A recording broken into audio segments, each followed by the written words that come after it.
The opinions expressed in the video you are about to see are solely those of BoatTest.com and its test captain. Today I'm on the WorldCat 320cc, and WorldCat makes a lot of claims about this boat, so today I'm here to check out her performance and do a full test. For BoatTest.com, I'm Captain Steve.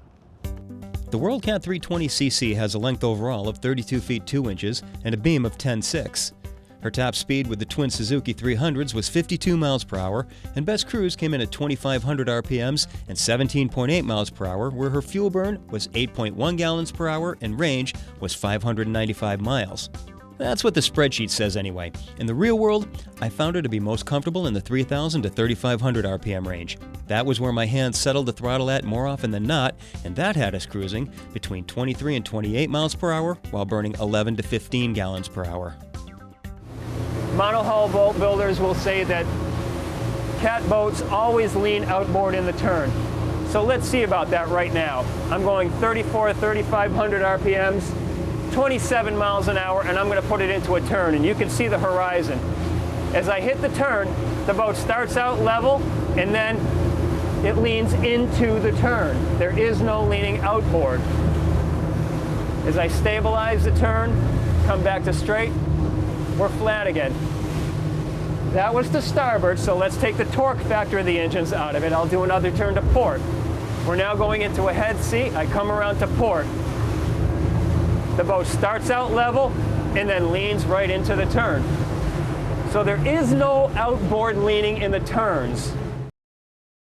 Now, the only thing about the 320cc that could be considered uncomfortable is when you put it into a turn, because it starts the turn flat, it throws you out to the side of the turn, but you get over it real quickly. Once you know it's going to do it, you're prepared for it.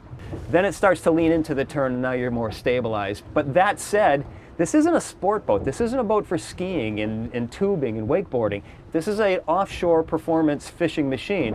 And for that purpose, it does what it does excellent.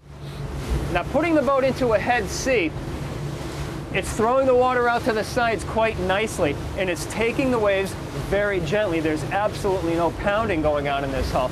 It's a very nice and comfortable ride. Heading back downwind with the following sea, there's no tendency to push the boat around at all, so it's still very comfortable.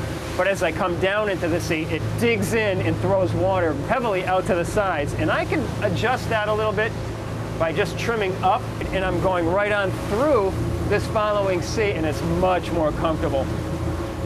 Now in a beam sea, it's a dream boat. I mean, it is such a nice, smooth ride, and it's riding nice and level. We're not even going up and over the waves. We're slicing through them without even throwing much water at all. I like the handling of a WorldCat a lot better for getting in and around the dock because the engines are so far apart. I just have better maneuverability.